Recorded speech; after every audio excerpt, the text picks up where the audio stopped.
Hi, I decided to make this video to try to help the white people who come to Peru to drink ayahuasca, to choose the right ayahuasca retreat, the right ayahuasca center for them.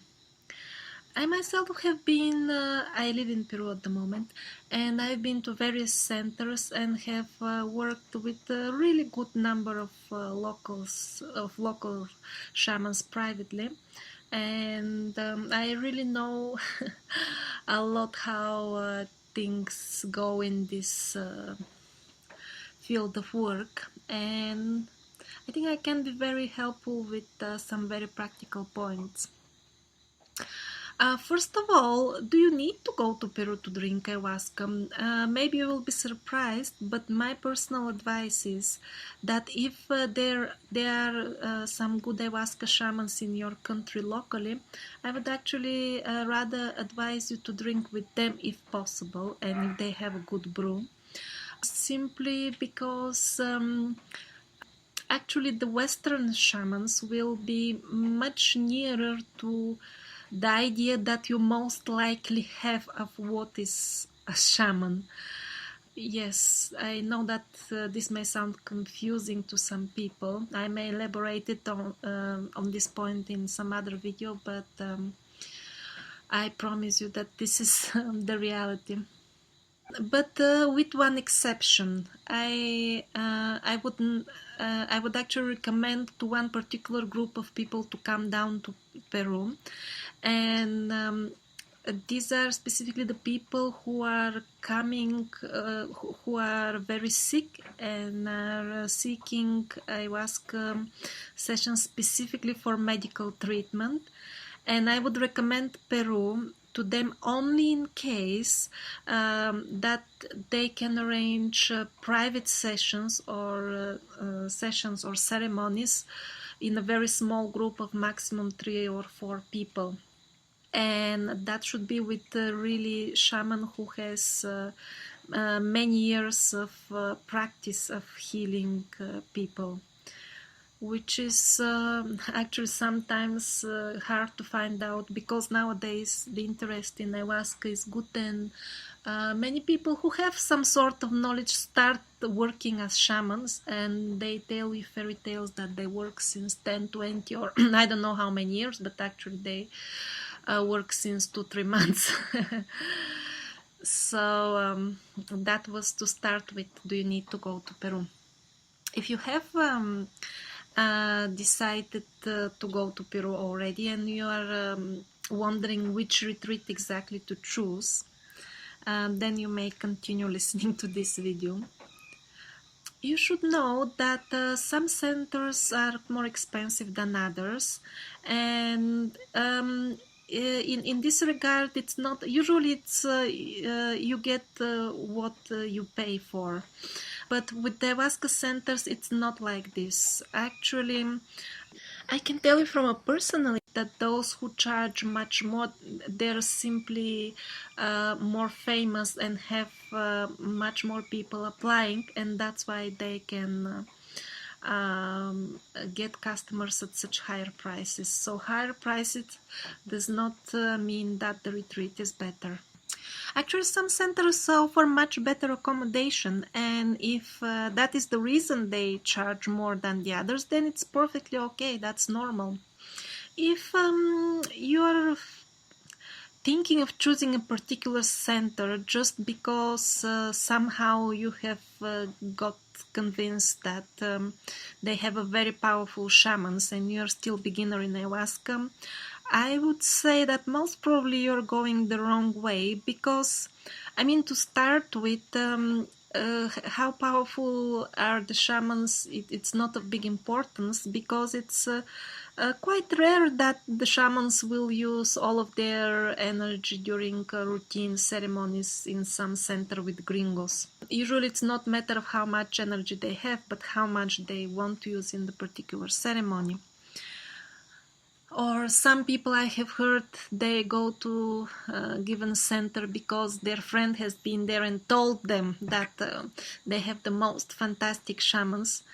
But I mean, if their friend is a beginner as well and he has had 5 or 3 ceremonies in his entire life, he most likely cannot even distinguish between what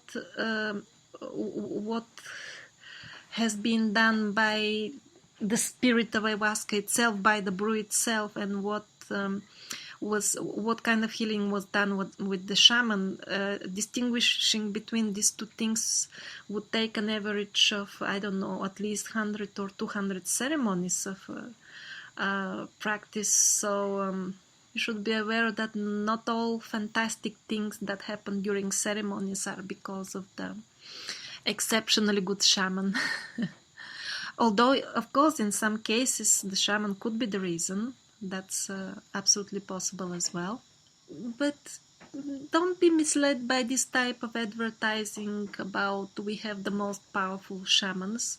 I take this mostly as just a common polite phrase to put on a website. It's not necessarily the reality.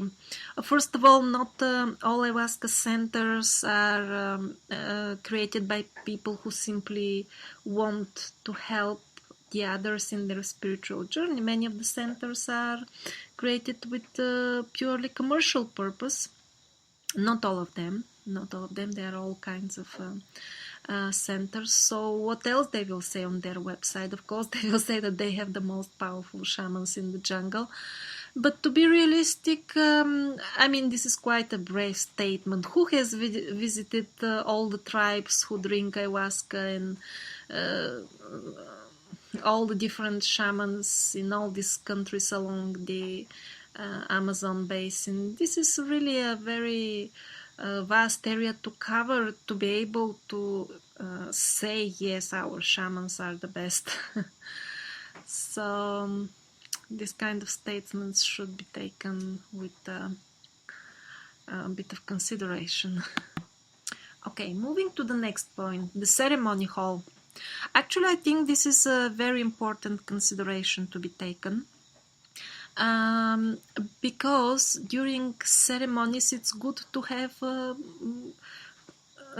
good amount of personal space around you in the most direct and three-dimensional sense. I mean, it's good to have, let's say, about at least 2-3 meters on your both sides of free space where you could move and not to bump in your neighbor all the time.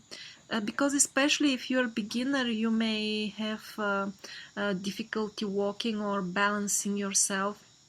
And also if the person next to you is very near physically, his energies and potentially even his problems may start bouncing on you. And this is something you want to avoid.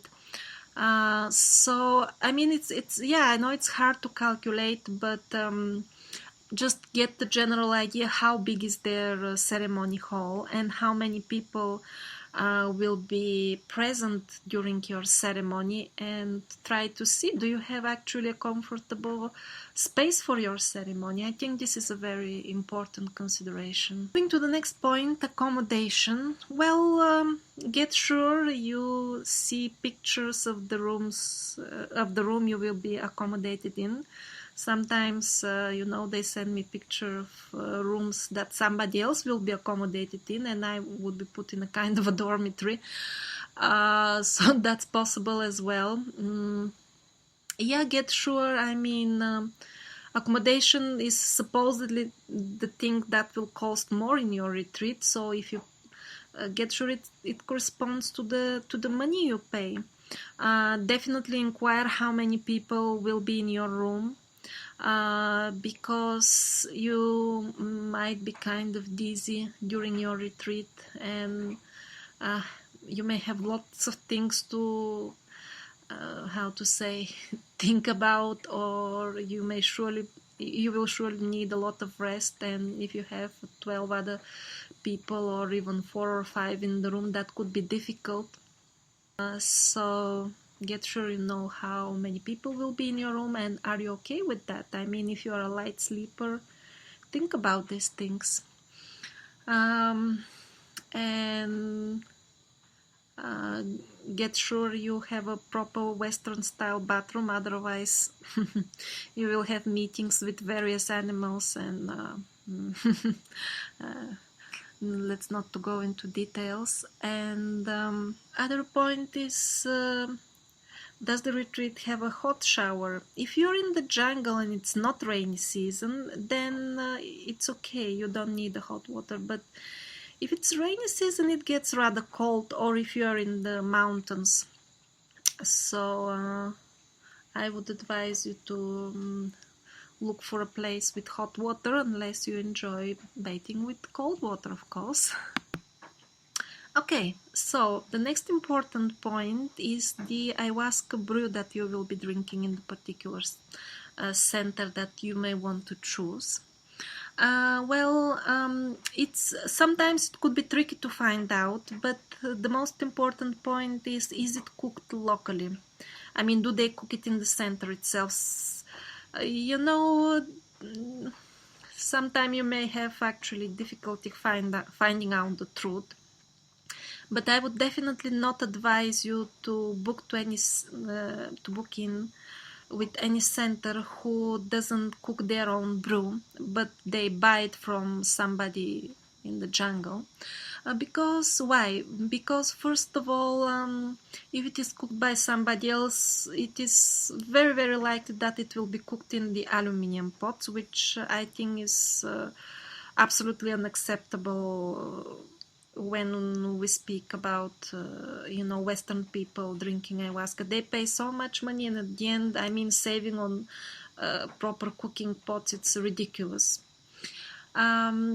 So first of all, the aluminum pot, and second of all, if they cook it in the jungle, actually shortages of ayahuasca, the ayahuasca wine, are developing nowadays because so many more people are drinking. Chacruna is okay. Chacruna,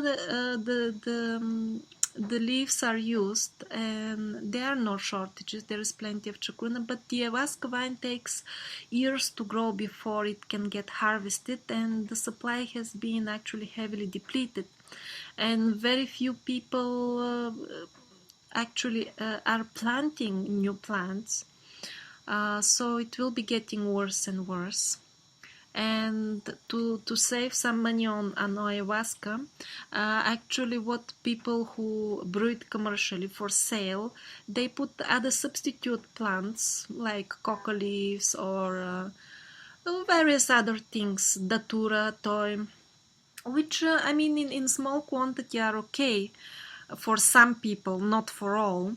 But I mean, datura, people die from datura. I mean, this is not something that you can give to somebody to drink without telling them. And actually, I've been to places where they were supposedly cooking their own brew, but they were not actually, they were buying it. And I'm telling you from personal experience, this was not pure ayahuasca, most definitely, just by the taste. So, God knows what was in it. And in general, I would advise to drink ayahuasca without mixtures. This is not very important, but if possible, get an ayahuasca without additional plants in it, because the additional plants do different things for different people in different circumstances and are not good just for everybody.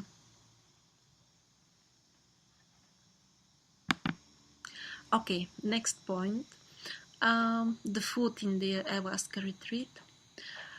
I mean, the ayahuasca diet is such a broad subject by itself that it will need a separate video to cover it all. And there's so many ideas about, there are different types of ayahuasca diet, first of all, and second of all, when there is retreat with the white people, there's so many different ideas of what they should eat and what they should not. But I will keep it short on this point. I would personally recommend centers who offer vegetarian food. Although traditionally, I mean, here the idea of being vegetarian is unheard of in the local tribes. So this is not some traditional idea, but I give this advice from other point of view, and I think the people who you would prefer to encounter would be in the type of retreats who serve vegetarian food. Okay, next point. How big is the group? Well, usually the smaller the better, but not always. I mean, if you're drinking with people who have lots of experience and are quite spiritually pure, then the bigger the better. Yeah, it's a good idea to inquire from the retreat that you're researching how big is the group and how many shamans will be during each ceremony. I think there should be not at least one shaman for every 10 people. But in general, some people tend to get noisy during ayahuasca ceremonies. This is something very normal, and when they're big groups, then it can get then there is a bigger chance that it can get noisy and disturb your own journey. So this is something to keep in mind when you choose your ayahuasca retreat. And the last point I'm gonna review is only for those who have problem with smoke, like tobacco smoke. I, for example, had a very strong allergy towards tobacco smoke. Now it has become less, fortunately. But if some of you don't bear well with smoke, get sure that you book with a retreat that has some sort of arrangements for that. And please ask them what are exactly the arrangements in detail, because I've been told that, okay, don't worry, we'll arrange it, you will not have a problem. But once you pay, well, I wouldn't say nothing, but nearly to nothing is done, and I end up suffering or getting sick from the smoke or something like that. So yeah, be careful if you have problem with tobacco smoke. And since you're going to Peru, probably if you listen to this video, don't forget to get your natural mosquito repellent. You don't want those DEET filled substances all over your body. I mean, you can even make your own with just water and some alcohol and citronella essential oil, citronella, a bit of lavender, tea tree oils. It works perfectly well, and just one drop of a natural herbal shampoo, so that it mixes well with the water. Put it in a spray bottle and you're ready to go. Well, I hope my video has helped you to choose the right retreat. Ciao, ciao. Hi again. I woke up this morning and I actually remembered that I forgot to mention one point, so I'm attaching a small piece of audio. One other point is actually how many ceremonies you will get to attend during your retreat. I find that some centers are kind of lazy and have too little ceremonies for the time you spend there. If you go for 2 weeks, get sure you attend 7 ceremonies. I think that's like the minimum. And let's say for 5 days, for 10 days, 4 ceremonies is the minimum. For 1 week, 3 or 4 is good, something like that. Get sure that if you visit for a short time, you really make the best of your trip with a good number of ceremonies. Thank you. Bye bye.